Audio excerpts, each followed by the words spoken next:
Salut, moi c'est Ginger. Et moi c'est Mélanie. On est ravis de vous accueillir dans ce podcast qui met en lumière des personnalités inspirantes. Des paillettes, comme on aime les appeler.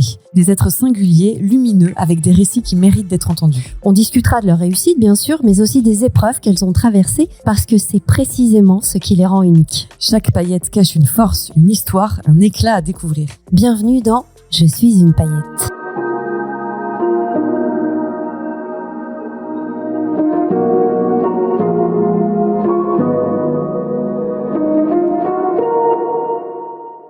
Je suis une paillette et j'ai fait de ma vie un scénario.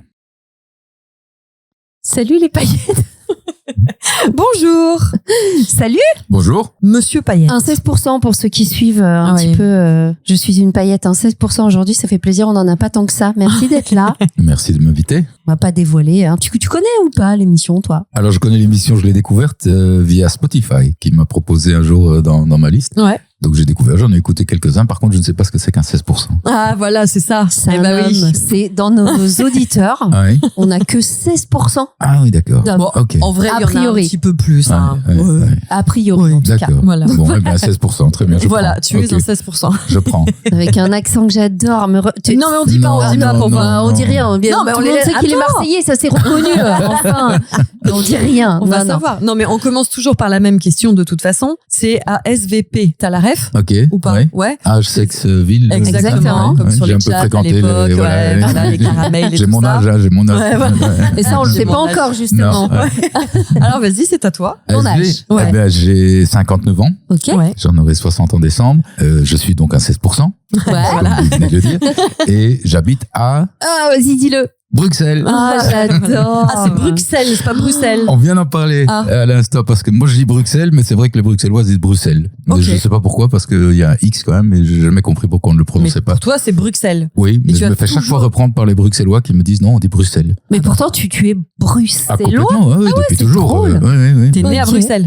Alors, je suis né à Strasbourg, Ouais. mais j'y ai pas vécu longtemps et je suis arrivé à Bruxelles à 4 ans. Ah ouais, du coup, d'accord. Donc t'es de Mais en là-bas, même quoi. temps, on dit les choux de Bruxelles, on dit pas les choux de Bruxelles. Bah, peut-être que si. Et on dit Aix-les-Bains, on dit pas Aix-les-bains. Ouais, Bah c'est oui. vrai. Il y a plein de trucs Bizarre, comme ça. Voilà. Je me qui fais n'ont reprendre, mais je sais aucun pas pourquoi. sens. Bon, pour Et- toi, c'est Bruxelles en tout cas. Ouais. Et tu- Épée, le profession. Profession, eh ben, je suis depuis 2020 auteur scénariste à plein temps. Ok, Voilà. et donc nous allons parler de ça tout à l'heure. Juste après le questionnaire pour démarrer tranquillement. Histoire de te mettre à l'aise. oui. Parce qu'on te sent très stressé. Non, c'est pas Pas du du C'est tout vrai en plus. Non, pas du tout. Absolument pas. T'es très peinard. Est-ce que tu pourrais nous donner un mot pour définir ton humeur en général? Elle est bonne. Non, vraiment. C'est vrai. Elle est calme. Je pense être quelqu'un de posé. Donc, mon père était marocain et mon prénom, Hakim, Ouais. ça veut dire le sage. Ok. Et tu as ça en Et- toi? Alors, c'est peut-être pas à moi de le dire, mais j'ai l'impression que En je tout suis cas, de manière générale. tu dégages un truc très posé. Ouais. Oui, Ouais, très bien. ouais, centré. Voilà, j'essaye en tout cas mon humeur en général, elle est bonne, elle est calme, elle est posée. C'est génial. Oui. Une addiction que tu assumes totalement, Hakim. Les comédies des années 70. Les années 70, donc Ouais. 70. 70, pardon. Non, non, mais ok, tu je t'excuses rigole. pas, tu rigoles ou quoi? Si j'avais voulu. Une Voilà. Ah ouais, comédie des années c'est-à-dire. 60, genre quoi, ouais. Genre la 7e compagnie, d'accord. Jean Lefebvre, Pierre Richard, les Bronzés, Louis de Oh, Funès. c'est Louis de drôle. Funès évidemment, Ouais. je connais par cœur, ça rend Ok. folle ma femme parce que dès qu'il y a une comédie de Louis de Funès, je lui donne toutes les répliques avant qu'elle Ah sorte. ouais. Oh, Et wow. ça c'est vraiment un Et truc parce j'adore. que ça te fait marrer. Alors parce ça que me fait ça te marrer rappelle des souvenirs. vraiment. Doudou, ouais, Voilà, c'est un doudou, ça. mais d'abord ça me fait marrer et ça Ouais. continue à me faire marrer parce que je les regarde, la 7e compagnie, je l'ai dû la regarder 200 Ça, fois. 7e compagnie, Je l'ai jamais vu. ça fait c'est Jamais c'est- vu. Non, Ah non, mais ça c'est pas. Bah, je vais partir. Là. On va pas pouvoir parler. Non, mais donc je les regarde 200 fois. Chaque fois, j'ai l'impression de découvrir un petit truc que C'est j'avais pas vrai, vu. c'est génial. Et puis je rigole avant parce que je sais ce qui va se dire. Je rigole pendant quand ça se dit. Je rigole après parce que je l'ai entendu. Bref, voilà, c'est une addiction totale et je peux regarder vraiment des bêtises. Mais quoi. est-ce que parmi les nouvelles comédies, il y a des trucs qui ont le même impact sur toi, qui te font autant marrer, ou Oui, alors oui, c'est oui. vraiment cet humour-là que t'aimes? Non, j'aime beaucoup les comédies en général. Ouais. Et donc les comédies actuelles, je continue à regarder Ah, d'accord, ok. beaucoup. Là, après les années 70, Ça fait il y a bizarre. effectivement un petit effet doudou, petite Madeleine de Proust, on va Ouais, dire, ouais. de l'époque. Quoi. Mais, donc voilà, ça c'est une addiction effectivement que j'assume totalement. Ok. Alors peut-être que ça a un lien avec une sensation ou un moment ou une journée que t'aimerais revivre. Alors oui, certainement. Il y en a Bon, certainement plusieurs. C'est souvent, enfin, si j'y pense maintenant, c'est des moments que j'espérais, sans trop oser y croire, et puis qui sont arrivés. Il y a notamment, bon, ça, je me doutais bien qu'elle arriverait, mais c'est la naissance de ma fille, bien sûr. Qui est avec nous aujourd'hui, no spoil, elle est là, la puce. Qui était plus timide que moi et plus stressée que moi en arrivant. C'est vrai. Voilà, ouais. Attends, elle va papa et tout, accompagner papa, je comprends. C'est normal. Donc, voilà, elle a quel âge? Elle va avoir 18 ans. Elle va avoir 18 ans bientôt. Grande puce. Grande puce, ouais. Et donc ça, bien sûr, la première fois que j'ai embrassé ma femme. Non, mais c'est trop mignon. On est sur un romantique. Tu t'en rappelles, c'était il y a combien de temps? 2 semaines. Ah oui, parce que c'est pas sa maman. Non, c'est pas sa une maman. autre. C'est une autre, on vient de se marier, mais c'était il y a 11 ans. 11 ans, ok, d'accord. Et donc ça aussi, c'était un grand moment parce que j'attendais, j'espérais. Et puis voilà. Ok. Et puis, sans tout dévoiler, mais il y a quand même un moment où j'ai retrouvé mon nom au générique d'un truc sur TF1. C'est pas mal. C'est quand même assez bien, quoi. Ok, ça, tu vas nous le raconter. En effet, ça doit être pas mal. Une peur que tu comprends pas. Alors ça, c'est très clair, c'est le pessimisme. Les gens qui anticipent le pire. Ça, je comprends pas. Des trucs dont on ne sait même pas s'ils vont arriver et on en a déjà peur et on s'inquiète déjà et on imagine le pire. Ça me dépasse complètement. C'était pas du tout dans ta nature parce que tu sais que c'est pas un choix. Voilà. Bah oui, ouais, je sais, je l'ai plein, je l'ai plein de tout mon cœur. Voilà. Mais franchement, se dire, ça va peut-être arriver, mais on n'en sait rien. D'autant que la peur n'évite pas le danger. Exactement. De toute façon, déjà. Et on crée ce qu'on craint souvent. Et c'est vrai. Donc ça, c'est vraiment un truc qui me dépasse et que je comprends pas du tout. Okay. Parce qu'on se pourrit la vie alors que c'est même pas encore arrivé. Tu te pourris le quotidien. Voilà, et que ça n'arrivera probablement jamais. Voilà, on le vient. Donc, ok, pas mal, je comprends. Est-ce qu'il y a un son qui t'apaise instantanément? Oui, le bruit des glaçons dans un verre. Ah, j'adore. Dans un verre de whisky ou de coca? Alors les moi, deux? En l'occurrence, non, c'est le coca. Parce que je bois jamais d'alcool. J'ai cherché mon alcool toute ma vie. J'ai essayé d'être sous et je suis jamais arrivé. Je supporte pas l'alcool. Ok, non, super. Franchement, tant mieux. Et c'est un super son parce que ça fait penser à l'été. Ça fait penser à la chaleur. C'est des fait moments, penser à des trucs. Et puis c'est apaisant. On fait tourner les glaçons comme ça. Ouais, c'est vrai. Génial. Joli. La qualité indispensable pour être ton ami. L'humour. Ouais. Clairement. Ouais, je pardonne beaucoup aux gens qui ont de l'humour. Si je peux rire avec les gens, j'ai gagné ma journée. L'humour, de manière générale, est quelque chose de très important dans ma vie. Je pense que c'est vraiment. C'est souvent un signe d'intelligence aussi. Quelqu'un qui a de l'humour, pour moi, c'est. Oui, c'est ça. Et puis d'autodérision. De finesse, d'observation aussi. Voilà, c'est vrai. C'est quelque chose, je pense que la plupart, enfin, si pas tous mes amis ont mais en tout cas, ok, d'accord. Et on t'es bien entouré. Ensemble. Très bien. Est-ce qu'il y a quelque chose qui te met en colère direct? Alors, bon, c'est un peu cliché, mais la méchanceté gratuite. Ça, vraiment... C'est cliché, mais bon, ça a du sens, hein. Ça a du sens, parce que ça, vraiment aussi, même chose, je pourrais frapper, quoi. Ah, c'est ça, oui. Tu sors les griffes ou tu dis, bon, ok. Non, je me force un peu à me retenir, mais globalement, je comprends pas. De nouveau, oui, ça déclenche chez toi un truc normal. Et plus anecdotique, mais les messages lus, mais pas répondus. Tu vois, quand tu vois les deux petites trucs bleus, fou, lui, voilà. Alors que je lui demande juste un oui ou un non, quoi. Ouais, c'est ça. Et ça répond pas. Et ça me rend dingue. Alors, Hakim, t'as un parcours de vie un peu, même très surprenant. Donc, insolite, différent, qui arrive pas tous les jours à tout le monde. Dis-nous un petit peu quel était ton premier métier, et tu l'as dit, hein, alors je spoil rien, tu as vu ton nom au générique sur TF1. Ça, c'est un premier indice. Un premier indice. Qu'est-ce qui t'a amené? Comment ça s'est passé? T'as démarré d'où? T'es allé où? Vas-y, dis-nous tout. Alors, d'abord 30 ans dans la publicité. À quel poste? Alors, j'ai fait plusieurs postes. J'étais d'abord commercial, responsable de clients, et puis j'étais ce qu'on appelle strategic planner. Donc, c'est la personne qui analyse un peu les tendances et qui donne les briefings aux créatifs. Ok. Donc, j'ai fait ça pendant une bonne trentaine d'années, jusqu'au moment du Covid. Et ça te plaisait? Ça me plaisait beaucoup. J'étais très content. C'est un métier passionnant, la com. Hein. Oui, j'aimais beaucoup. Et très prenant. Et en plus, strategic planner, c'est vraiment être dans l'air du temps, les tendances. Donc c'est très vivant, très varié. Donc, j'aime beaucoup. Et puis, je me retrouve au moment du Covid sans boulot. D'accord. Oui, mais sans boulot à durée indéterminée ou alors, sans je travaillais, j'étais responsable marketing dans une banque privée. Et je me fais virer. Ah, d'accord. Ok. Ah ouais, carrément. Ah ouais. Covid, il y a super. Voilà, super. D'accord. Donc, je me retrouve à la maison. On est au mois de avril-mai 2020. Il fait beau. Et j'ai rien à faire. Même en tant que consultant, il y a pas, tout est à l'arrêt. C'est vraiment Mais À ce moment-là, dans ta tête, tu te dis, bon, bah, après le Covid, je vais rechercher dans cette branche. Ah oui, tu restes là-dessus? Oui, pas du tout, tout à fait. D'accord. Et puis, qu'est-ce qui se passe? Il y a un déclic, et le déclic est en face de moi, elle s'appelle Lynn. Donc, la petite, voilà. Et c'est vraiment Kim. elle, c'est important parce que c'est vraiment elle qui m'a donné ce déclic. On parlait de comédie, justement, d'histoire qu'on aimait bien, etc. Et elle me donne une phrase, elle me dit, t'imagines, papa, ce serait rigolo, une ado qui s'inscrit sur un site de rencontre et qui se fait passer pour son père pour lui trouver une nana.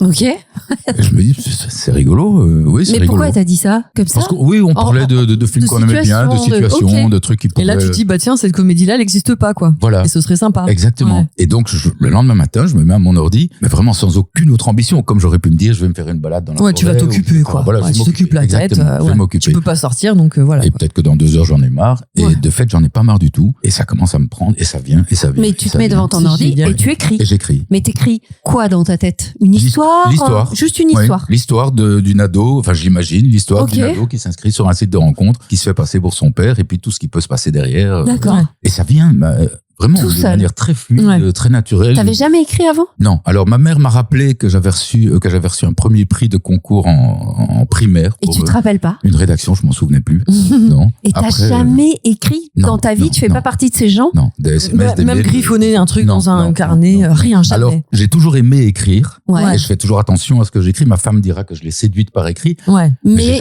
tu fais attention aux mots que tu utilises, etc. T'aimes écrire. Je lis beaucoup, etc. Mais cet exercice-là, tu l'avais jamais fait. Jamais. Et tu t'y mets et ça déroule. Incroyable. Donc t'as trouvé ta muse. Voilà, qui m'a beaucoup aidé en plus parce que comme il y a une histoire avec des ados, elle relisait chaque fois les passages d'ados. Ouais. Parce qu'ils ont un vocabulaire qui évolue tous les 6 mois. On en moins. Au moins. Donc parfois elle me disait non papa ça se dit pas, c'est pas comme ça. Ça c'est malaisant, ça on comprend pas. Ça c'est malaisant, la gênance est gênée. Tout y est passé. Et donc effectivement, 3 mois plus tard, j'ai un bouquin. Genre, tu mets un point et tu te dis, bah, ça y est. Merde, alors j'ai un truc, des personnages, j'ai un truc, j'ai une histoire qui tient la route. Moi, ça me fascine. C'est génial. C'est depuis toujours ma fascination, c'est les gens qui écrivent. C'est ce que j'aime le plus au monde. Je les respecte. Enfin, vraiment, ça me fascine. Donc, pendant 3 mois, tu te lèves et tu te remets à écrire et tu y penses tout le temps et tu kiffes et t'adores. J'ai mon téléphone à côté de mon lit. Dès que j'ai une idée, que le soir, je la note pour pas l'oublier parce qu'une fois, il y a un truc que j'ai oublié, je m'en rappellerai jamais et ça t'es encore hanté par ce aujourd'hui truc-là. parce que je sais pas ce que c'était mais je savais qu'il y avait quelque chose. Et bref, donc effectivement, j'ai un bouquin dans mon ordinateur. Bien sûr. Je ne sens pas Word quoi, donc et aucune et tu sais pas quoi en faire, t'as envie d'en faire quelque chose, tu te dis je vais. Alors ça a été la ligne rouge de toute ma démarche, c'est que je me suis jamais mis de pression. OK. Je me suis jamais dit il faut absolument que j'arrive à le faire publier chez Fayard et que j'ai le concours et trucs. Mais attends, quand tu l'écrivais, pendant l'écriture, donc pendant ces 3 mois, c'était la première fois, est-ce que dans ta tête, tu te disais, je vais le sortir, je fais un truc pour moi, ou putain, ça se trouve, ce sera peut-être pas mal et peut-être que je pourrais essayer de faire quelque chose. Aucune conscience de ça. Pas d'ambition particulière, juste tu vidais ton sac. Vraiment, j'ai pris un plaisir à écrire. En fait. Et ça, c'est la base du truc. Je crois que dans ma démarche, c'est que j'ai pris du plaisir à écrire, comme si on m'avait dit va courir dans la forêt toute la journée et que j'aime courir. On va peindre un tableau, ça va t'occuper, mais jamais tu dis tu vas faire une expo. Non, quoi. Jamais, juste, exactement. C'est exactement ça. Je suis pas du tout dans cette démarche-là. Donc j'ai un truc dans mon ordi. Après je me dis on va quand même essayer. On n'a rien à perdre. Donc, mais est-ce que tu l'as fait lire à ta femme et à Lynn? Alors je l'ai fait quand lire. c'était terminé. Lire non, je me souviens pas. D'accord. Okay. Ma femme oui. Ouais. Après c'est une comédie romantique, c'est pas la grande littérature. Mais bien sûr, mais peu importe. C'est quelque chose. Voilà. T'as quelque chose. Je l'ai fait lire à ma mère et mon frère aussi. Et ils disent quoi eux? Ils trouvent ça sympa. Bon, ma mère elle a 86 ans, elle est peut-être moins en phase avec les sites de rencontres. Peut-être pas tout capté, forcément, mais en tout cas, elle me dit que c'est sympa, mais ça reste mon mère et mon frère. Oui, donc, l'objectivité n'est pas forcément, quoique non, ma mère, si elle aime pas, elle va pas te gêner. Mais donc voilà, j'ai ce truc dans mon ordinateur. Alors je me dis, on va essayer, donc on envoie, mais alors j'envoie. Mais t'envoies à qui? Alors, j'ai pas d'inquiétude, j'envoie à Fayard, à Lafon. À toutes les maisons d'édition. Les grandes maisons d'édition que je peux trouver sur Internet. Ça me dit quelque chose, Gallimard. Tu vois, on va faire chez nous, on verra bien. Mais genre par mail ou à par mail, en fait, sur leur site. Ok. Il y a un truc pour. 8 sur 10, il y a un truc, 8 sur 10, il y a des trucs où envoyez votre manuscrit, c'est génial. Sauf que je vous rappelle qu'on est au moment du Covid. Oui. Et qu'à ce moment-là, ceux qui font pas de pain ou de la poterie, ils écrivent des bouquins. Ah ouais, c'est vrai. Il y a eu un pic, il y a même eu un. Et ils lancent des chaînes YouTube, quoi. Ouais, c'est ça, c'est vrai. Et il y a même eu un communiqué de presse, d'ailleurs, ça m'a conforté dans mon truc, qui disait les maisons maisons d'édition disaient ne nous envoyez plus de manuscrits. On ne lit plus. On ne lit plus. On n'a pas. Je m'en rappelle de ça. Pourtant, c'est trop génial de dire que les gens se mettent à écrire quand. Mais bon. Après, ça veut pas dire que c'est qualitatif, mais ça. Mais le geste est chouette. Donc voilà, j'envoie et puis voilà, je prends des réponses quand j'en reçois et pas de réponses quand j'en reçois pas. Et puis je vais voir un ami, enfin une connaissance qui est libraire, qui est le responsable de la plus grosse librairie à Bruxelles, qui est une très grosse librairie. Dis le nom pour voir, il y en a Filigrane. Filigrane, qui est vraiment la plus grosse librairie de Belgique. Il se trouve que je connais de loin le patron et je vais le voir en disant tiens, si tu connais des maisons d'édition belges qui pourraient le faire, voilà, le projet il est là, le manuscrit est là. Et 2 jours après, il me rappelle, il me dit écoute, moi à côté de mon magasin, j'ai une maison d'édition, une petite maison d'édition. J'ai lu ton truc, j'aime beaucoup. Si tu veux, on le fait. Oui, si je veux, bien sûr. Donc là, c'est le premier qui croit en toi. Voilà, c'est le premier qui croit en moi. Où là, tu dis il y a peut-être un truc solide. Voilà, et ça c'est important aussi parce qu'effectivement, dans toute cette démarche qui est une démarche créative, bien sûr, on est toujours jugé par les autres, dans quelque domaine que ce soit. Le fait qu'il y en ait un qui en plus soit un type qui lit énormément, qui est dedans depuis 40 ans, etc., qui me dit ton truc me plaît, bien, c'est classe, ça me fait, ça te fait plaisir. Ça me fait plaisir et ça m'encourage. Donc je dis oui, bien sûr, ok, on le fait. Après ça reste une petite maison d'édition, donc il est édité en Belgique francophone, c'est pas non plus. Ouais, mais bon. Pas Hollywood, c'est déjà pas mal. Mais voilà. Avant ça, c'est vrai, j'oublie un truc. J'en avais fait imprimer à mes frais une vingtaine, une cinquantaine pour avoir pour la famille, pour les amis, etc.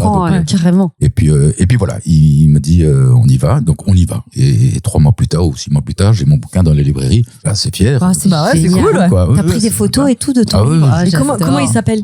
Le pseudo. Malheureusement, on le trouve plus parce qu'il est épuisé, on l'a pas réédité. Et est-ce que juste avant d'avancer avec cette histoire de ce livre-là, toi, t'as envie d'écrire autre chose ou ça y est, t'as fait ton truc, ça t'a fait kiffer, mais ça redécouvre. Complètement. Quand même, ça reste en tête de réécrire autre chose.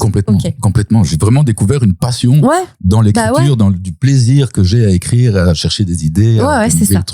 Donc non, clairement. Une nouvelle passion, quoi. Ah oui, complètement. Oui. Donc ton livre est édité, il est édité, je suis très content. On en parle un peu sur les réseaux. Je prends une attachée de presse qui fait un super boulot parce que j'ai eu les JT de RTL, les JT de la RTBF, j'ai eu pas mal de journaux, etc. Donc c'était... Voilà, ça fait plaisir, quoi. Bah ouais, c'est cool. Tu gagnes un peu de sous avec ça ou pas à cette période-là? Non, d'accord. On gagne rien avec ça. Le bouquin avant d'en vendre. À moins d'en vendre des cartons, vraiment, on gagne rien. Mais voilà, j'ai du plaisir et mon écho est un peu... Bah oui, c'est cool. Donc c'est cool. Et puis j'ai quelques premiers retours de lecteurs, d'amis, etc. qui disent ça ferait tellement un chouette film, Je dis j'ai jamais écrit de scénario, mais on va essayer, quoi. La matière, elle est là. Et ok. Allons-y. Allez. Non mais c'est ça. De nouveau, je l'ai fait chaque fois sans pression, dans le sens où je me dis on verra, quoi. Et puis en plus, t'avais le temps. J'ai le temps. Tu retravaillais pas? Non, je travaille pas. Et donc je télécharge quelques scénarios sur Internet pour voir comment c'est fait. Il y a un logiciel qui s'appelle Final Draft que j'apprends, mais qui est assez intuitif, donc c'est pas très compliqué. La matière, je l'ai. Donc je dois beaucoup couper parce qu'un scénario c'est 90 pages, j'en ai 220. Donc tu dois faire des choix. C'est parfois frustrant, voilà. Mais bon, voilà, écoute, je fais l'exercice et à la fin même chose, j'ai un scénario dans mon ordinateur que je fais maintenant. À qui je l'envoie? Je connais personne dans le milieu. J'ai aucune formation, aucune expérience, aucun réseau, même pas en Belgique. Oui, en Belgique, et quelques copains comme ça qui travaillent de près ou de loin au cinéma, mais pas plus. Donc qu'est-ce que je fais? Je vais sur Allociné.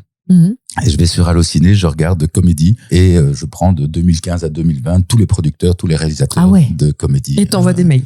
Et j'envoie sur Insta. Ok. Parce que des messages sur Insta. Mais t'envoies quoi sur Insta? Juste des messages ou? Ouais, des messages sur Insta en disant voilà, j'ai écrit un scénario, en 2 mots l'histoire c'est ça. Si vous me donnez votre mail, je vous envoie le scénar complet. Et j'envoie. J'ai envoyé 600, 700. Arrête. La motivation. T'as eu sur ces 600, 700, t'as eu combien de réponses à peu près? Combien de vues? Justement, voilà.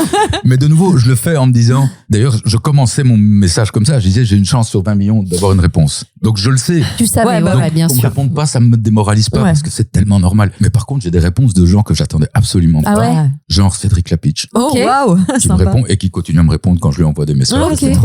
Un Franck Dubosc qui répond aussi. Il y en a plusieurs comme ça. Virginie Efira. Elle, j'avais la chance d'avoir son mail, elle est bruxelloise aussi. Et copine belge. Ouais. Solidarité.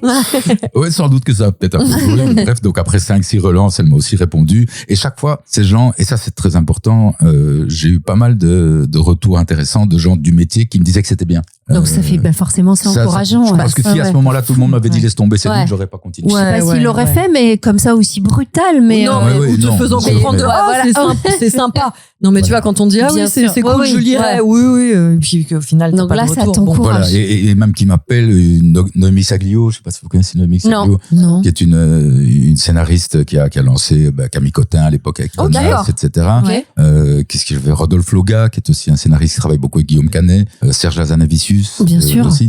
Ces 3-4 personnes sont vraiment importantes pour moi parce que on s'est parlé au téléphone, elles m'ont vraiment encouragé, même si elles n'avaient pas le temps de le faire. Mais voilà. Donc j'ai continué. Et puis j'ai un réalisateur qui me dit voilà, ça m'intéresse, je peux en parler à mon producteur. Alors c'est rigolo parce qu'il me dit viens à Cannes. Bien sûr. On va tu vas voir plein de producteurs, etc. Bah oui. Je dis ok, on va. Bah trouve-moi une invite alors peut-être. Non, même pas. Toi t'y vas, toi. Oui, moi j'y vais. Toi t'y vas, toi ça m'étonne pas. Un avion, un hôtel, il y a de la Festival de Cannes, voilà, bon, on va boire. Et donc je me retrouve là-bas et je l'appelle, je lui dis voilà, tu nous as pris des rendez-vous, des trucs. Non, on va juste déjeuner, et comme ça on fait connaissance. J'étais gentil, même. Parce que lui il habite à Nice, il est venu à Cannes. Oui, c'est pas loin. Bah oui, voilà. Moi j'ai fait, et j'ai réservé 5 jours. Je dis, je fais quoi après? Donc je suis avec ma gueule à Cannes comme un con.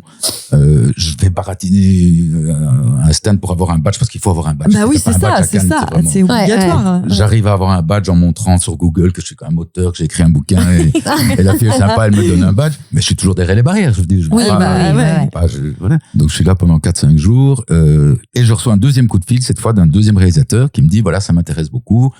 Alors là, je fais le malin. Je lui dis écoutez, je suis à Cannes pour le moment. Le pire, c'est que c'est vrai. Et en plus, c'est vrai. On se voit après Cannes. Voilà, exactement, on se voit après. Est-ce que vous êtes à Cannes? On peut se croiser à Cannes.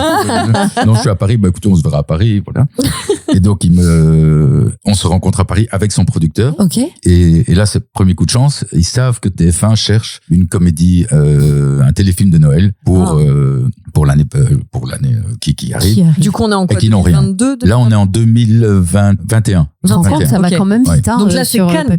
Cannes 2021. Oui, Cannes 2021. Ok, donc le monde s'est arrêté pendant un an, mais toi, t'es déjà à la sortie, t'es là, quoi. Voilà, les portes rouvrent, t'es là. On les a poussés. Bah oui. Tu m'étonnes. Et donc on se voit, ils vont présenter le projet à TF1. Ils mettent un peu la pression et ils ont raison parce qu'ils se disent donc on est au mois de mai, si on veut tourner en décembre pour profiter de toutes les décos naturelles et pas devoir le payer, il faut se décider vite. TF1 se décide très vite et ils disent ok, on y va. Excellent. Incroyable. Voilà. Non mais là déjà c'est magique. Pardon. 2 secondes, arrêtons-nous là-dessus. Tu dis quoi, toi? Tu dis quoi? Bon, on a bien compris que t'es un peu taré. Non, je suis pas taré. Non, mais tu vois, tu crois en ton truc, quoi. Que t'as peur je crois en mon truc. C'est clair. Oui, mais c'est ce que me disent d'autres gens aussi, mais d'un autre côté, je dis, mais qu'est-ce que opportuniste, mais dans le bon sens du terme. Tu vois, opportunisme, ça peut être un peu péjoratif. Alors que là, toujours le cas. Là, tu dis, j'y vais, j'ai quoi à perdre? Exactement, qu'est-ce que j'ai à perdre? Le nom, je l'ai déjà, on va pas envoyer le GIGN pour m'enlever si j'envoie des mails, moi, je n'intéresse personne. Et donc voilà, effectivement, ils disent oui. Et ça, c'est vrai qu'il y a des moments où on se souvient toujours où est-ce qu'on était quand on a appris. Tu t'en souviens. Je sais exactement où j'étais le jour où il m'a téléphoné pour me dire c'est bon. Et est-ce que t'as filé des royalties à ta fille? Non. Honteux. En même temps, j'en ai qu'une, donc à un moment, ça lui reviendra. Ça lui reviendra. Ouais, mais à cet âge-là, t'aimes bien en avoir, t'en profites maintenant, quoi. C'est vrai.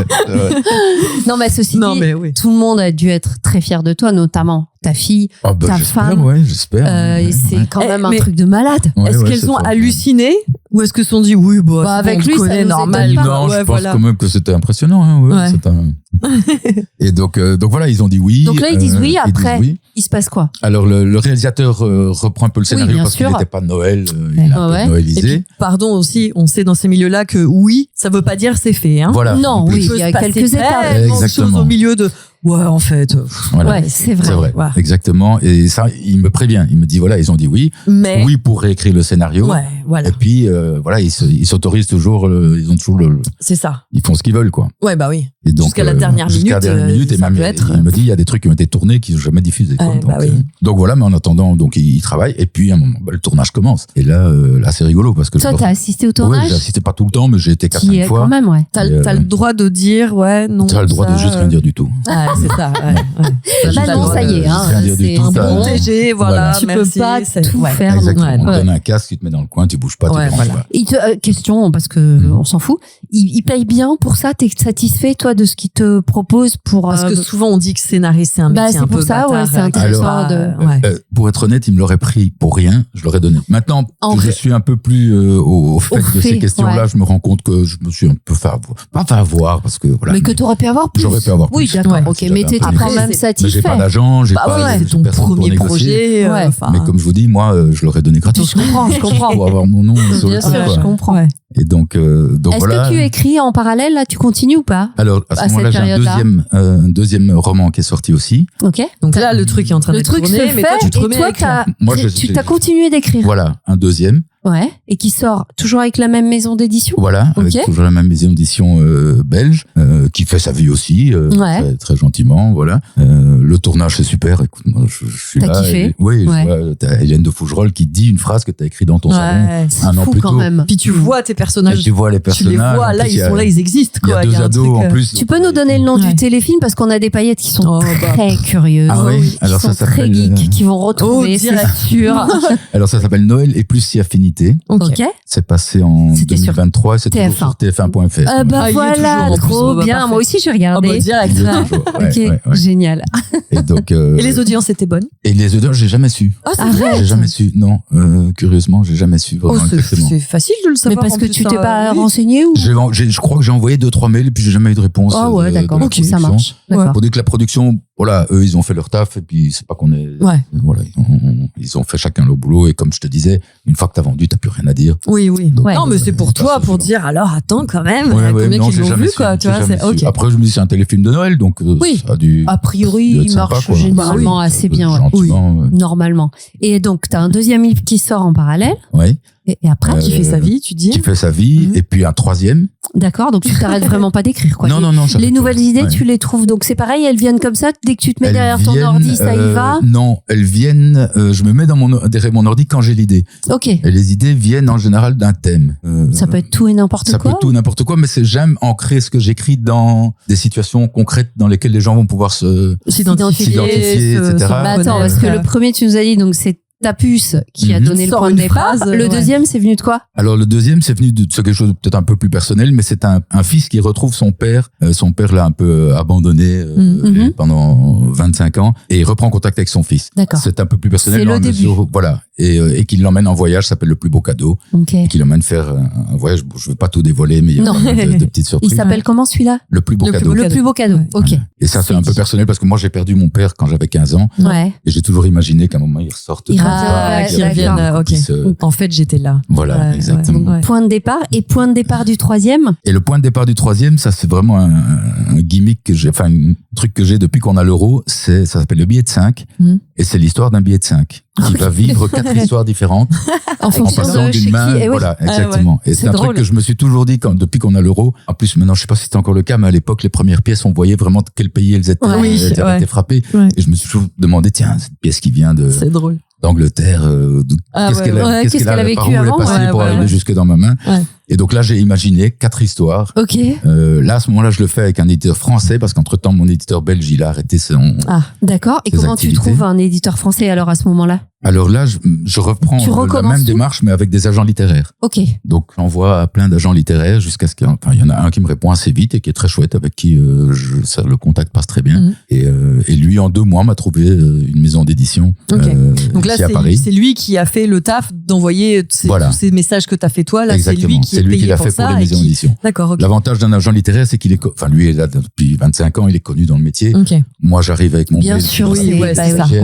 Et lui, c'est comme les agents de comédiens, finalement. Voilà, c'est ça. Ouais. Et puis, il a aussi, même chose, il a une crédibilité. C'est ça. Mais Hakim, là, à ce moment-là de l'histoire, ça fait combien de temps que tu travailles plus concrètement? Oui, parce qu'à un moment donné, il faut payer les factures. 2023. Oui, 2023. Et comment tu vis financièrement, je veux dire là? Financièrement, t'as la chance d'avoir une femme très riche? Non, mais une famille aidante, j'ai des réserves. Non, très bien. Donc tu peux te permettre. Ouais, c'est ça. Ça, c'est une grande chance, j'en ai conscience. Non, bien sûr, mais parce que c'est pas donné à tout le monde. Et toi, à ce moment-là, ça te va cette vie et t'as pas à mort. Toi, c'est ça que tu... À mort. À cette période-là, tu dis, c'est ça ma vie. Ah oui, complètement. Oui. Okay. Donc, ce troisième bouquin sort, c'est 4 histoires, donc, qui sont reliées par ce biais de 5. La troisième, j'en fais un scénario aussi. C'est l'histoire d'une vieille dame veuve qui tombe amoureuse de son voisin de palier.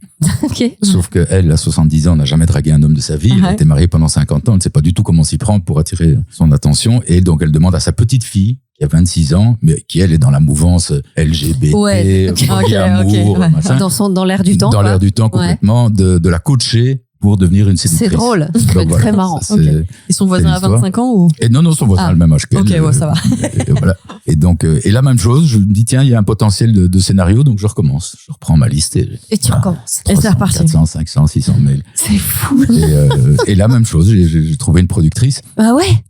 Qui a acheté les droits, et donc on est en train de finaliser maintenant. Normalement, on doit être au bout. Mais là, tu veux dire en ce moment-là, au moment où on parle là. Ah, je pensais que t'étais encore dans ton histoire, genre en 2023. Non. Là, aujourd'hui, on a perdu un an. Bêtement, pas bêtement, mais parce qu'elle avait un film qu'elle devait réaliser elle-même, donc elle a mis le mien de côté. Mais on l'a ressorti des cartons maintenant. Et donc on est en phase de financement, ce qu'on appelle le financement. Donc, là, il faut trouver les gens pour payer le film. Pour payer le film, les distributeurs. Donc c'est un film, un téléfilm? Ce sera un film. Ah, ce sera un film, ouais. Enfin, ce sera un film, ce sera ce que ce sera. Hein, oui, mais a priori, vous partez là-dessus. Là, maintenant, au moment où on parle, c'est ça. Et t'es toujours dans le même mood, gratuit, je m'en fous. Non. Non, ça y est, là, Attends, il a un agent, Maintenant, j'ai un agent. J'ai 2 agents maintenant. J'ai un agent littéraire pour les romans et un agent audiovisuel pour tout ce qui est justement négociation, contrat, etc. Donc ça, c'est elle qui s'est occupée de ça et qui l'a très bien fait. Donc, voilà. Incroyable. C'est incroyable. Donc là, en 6 ans, tu n'es plus le même homme, quoi. C'est là, depuis c'est enfin, le même homme, je sais pas, mais en tout cas, j'ai plus la même activité et je prends énormément de plaisir à le faire. Et celle-là, cette activité, tu te dis de toute façon, maintenant, c'est ça. Ah, c'est sûr. Et il n'y aura pas de marche arrière. Non. Et là, t'as encore le prochain. Oui, le 4e est fini, il va sortir normalement. Non, mais c'est pas possible. Normalement. Le 2e semestre l'année prochaine. Qui vraiment ça va très vite. C'est ça, c'est comment t'as pu ne rien écrire pendant toutes ces années. Et depuis genre 6 ans, parce qu'on est en 2026, donc c'est récent. Il y a 6 ans, se faisait enfermer. C'est tu ponds, finalement, on dirait une oie, quoi. Une oie. Il nous sort des bouquins. Des bouquins, des scénars, des trucs qui marchent. Incroyable, t'avais gardé tout ça où? C'était, je sais pas, non, mais je l'ai jamais imaginé. Et même quand je l'ai fait, je l'ai jamais fait en me disant, je voudrais arriver là. Je dis, on va faire une étape, et puis tiens, c'est sympa ici, puis tiens, je vais voir ce qui se passe à l'étage du dessus, et puis voilà. Donc, et t'as jamais souffert du syndrome de l'imposteur? Tu vois, il y a une espèce de truc de, moi je suis qui pour faire ça, quoi. C'est pour ça que je dis que ce qui est très important, c'est de le faire valider par des gens qui sont compétents, enfin, qui sont du métier. Ouais, mais même d'aller jusque là, déjà, c'est absolument pas une critique. Non, je comprends très bien. Comment est-ce que t'arrives à te dire, la question est légitime. Non, vas-y, pourquoi pas moi, quoi. Tu vois, c'est, il se dit pas ça, lui, il se dit, qu'est-ce que je risque? Oui, c'est non, c'est non, c'est non, quoi. Ce qui m'a le plus motivé, c'est terrible à dire, mais je me suis mis à écouter beaucoup de podcasts sur le cinéma, etc. Ce qui m'a beaucoup motivé, c'est les échecs des autres. Oui. C'est de me rendre compte que qui qu'ils aient été, même des plus grands. Même tu parles de Spielberg, bien sûr, il s'est pris des portes dans la gueule. Donc pour moi, recevoir un non, c'est pas grave. C'est pas grave. Ça fait partie du truc. Voilà, et c'est normal, effectivement, je suis personne me connaît. Pourquoi est-ce qu'ils prendraient mon truc? Non, mais c'est génial de plus grands se sont fait jeter. Donc, quoi. Ouais, mais c'est ça. Je peux avoir 1000 noms. Si j'ai un oui, ça me va. Il suffit de ça. Il suffit de ça. C'est vrai. Donc voilà, après le syndrome de l'imposteur, non, parce que je prétends pas non plus être. Non, pas du tout. Mais c'est une saloperie, le syndrome de l'imposteur. Faut pas l'avoir. Non, c'est ça. Mais c'est le fait que des gens, justement, je citais Noémie Clessaglio, le Rodolphe Loga, ou d'autres, m'ont dit, ça t'a conforté. Voilà, je me dis, ok, si eux me disent que c'est bien, je peux y croire, quoi. Ouais, c'est chouette. Et encore aujourd'hui, oui, parfois il y a des réponses où on me dit non, ça va pas du tout, on n'a pas aimé. C'est jamais gai à entendre, mais ça fait jamais plaisir.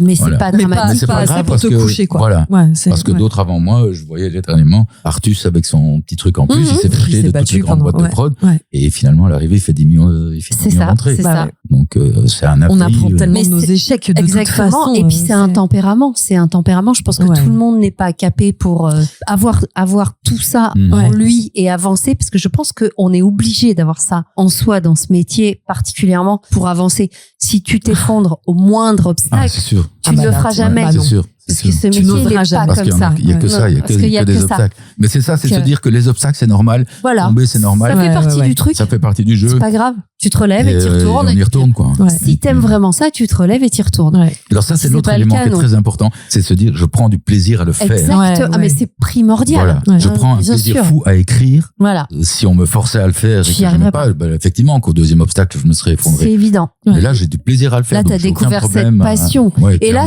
t'aimerais quoi, là, maintenant? Parce que il se passe quand même passé vachement de choses. Donc, tu continues. En si peu de final. Bah ouais, c'est ça.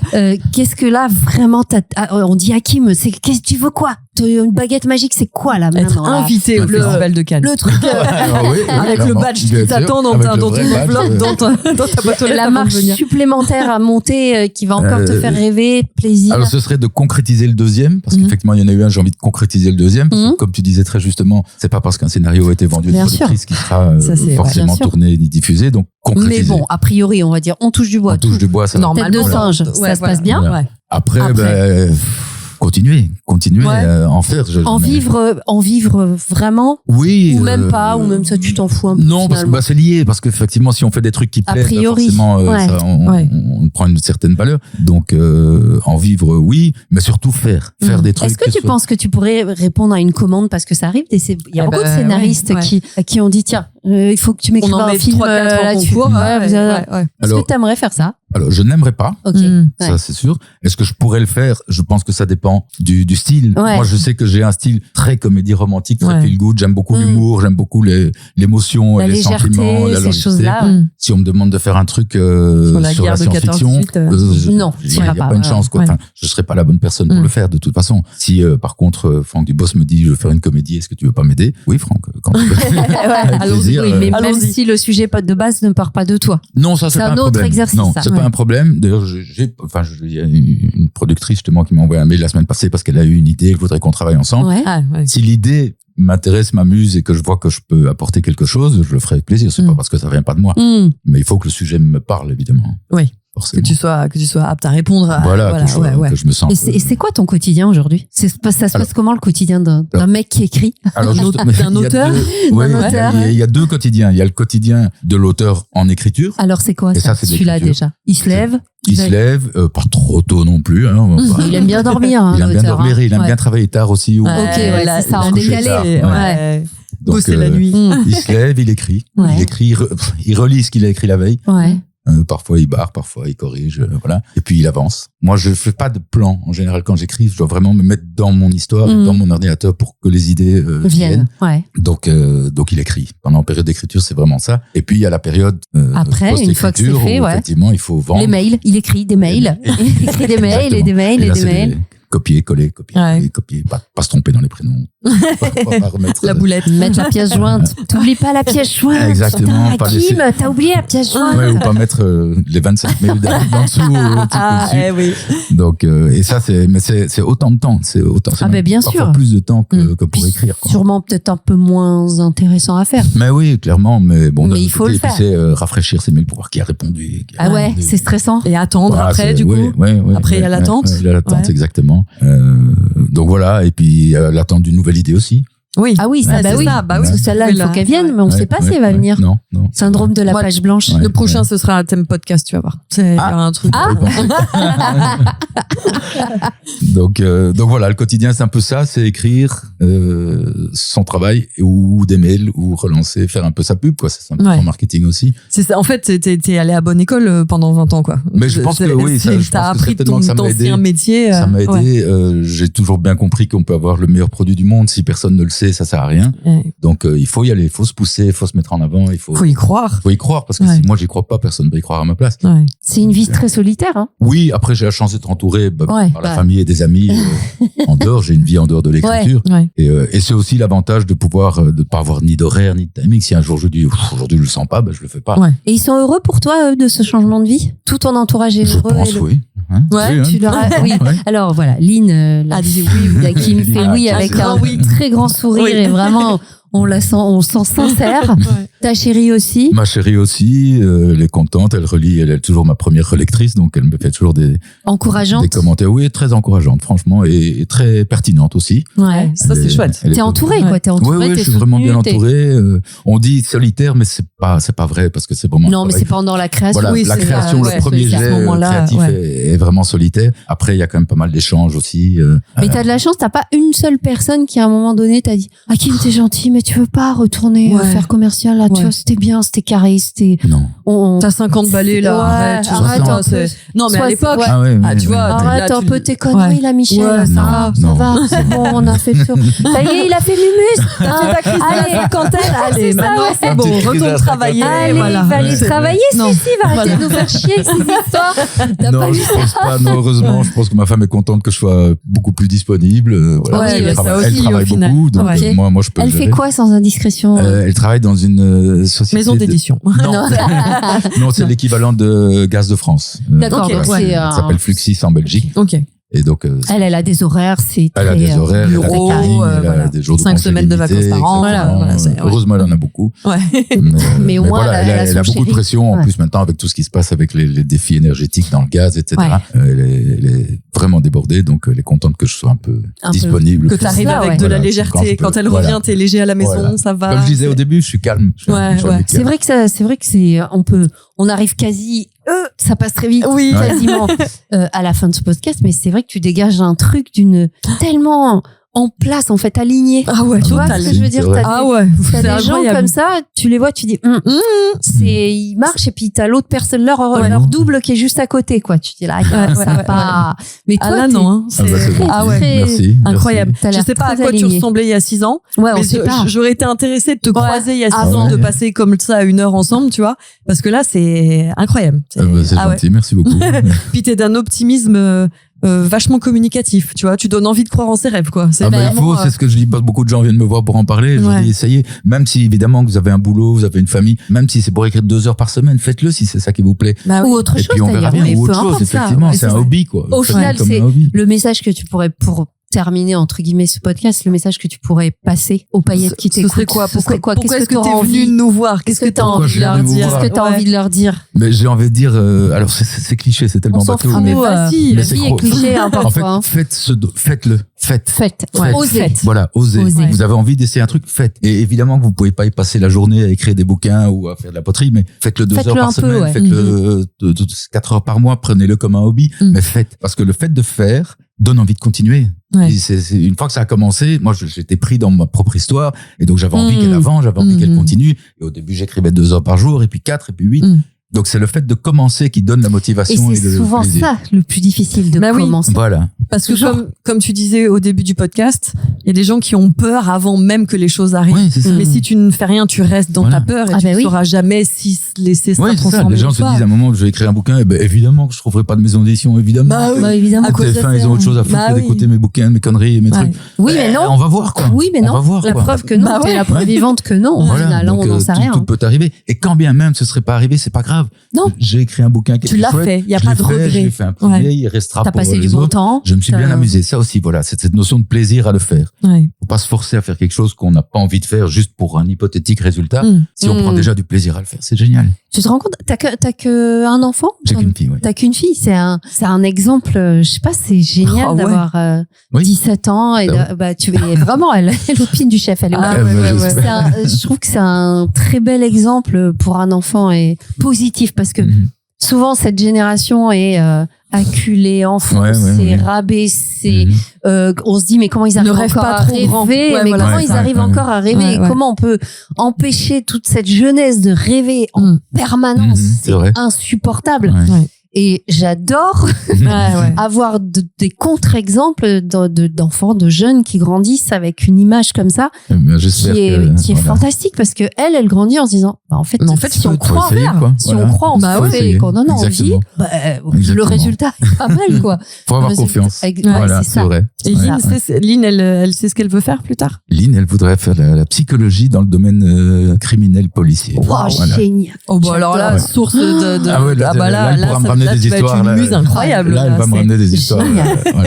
J'ai hâte de lire tes bouquins, Lynn. Elle est en terminale, maintenant, elle termine au mois de juin. Et après, hop, ça part à l'école. Après, ça part en études. Voilà, exactement. Ok. Génial. Merci beaucoup, Hakim, d'avoir fait le déplacement. Avec plaisir. Merci. C'est un vrai bonheur de partager cette histoire qui est un peu de soleil dans cette grisaille dégueulasse. Ouais, c'est vrai. Merci beaucoup. Et puis plein de bonnes choses pour la suite. Merci tu nous tiens beaucoup. au courant. Merci à vous. On veut savoir. Et tu nous invites à l'avant-première du film, j'espère. Touche du bois. On touche du bois. Et toutes les paillettes. Donc on récapitule tout. Premier livre, il s'appelle Le Pseudo. Mais celui-là, il est plus trouvable. Celui-là n'est plus dit. Ok.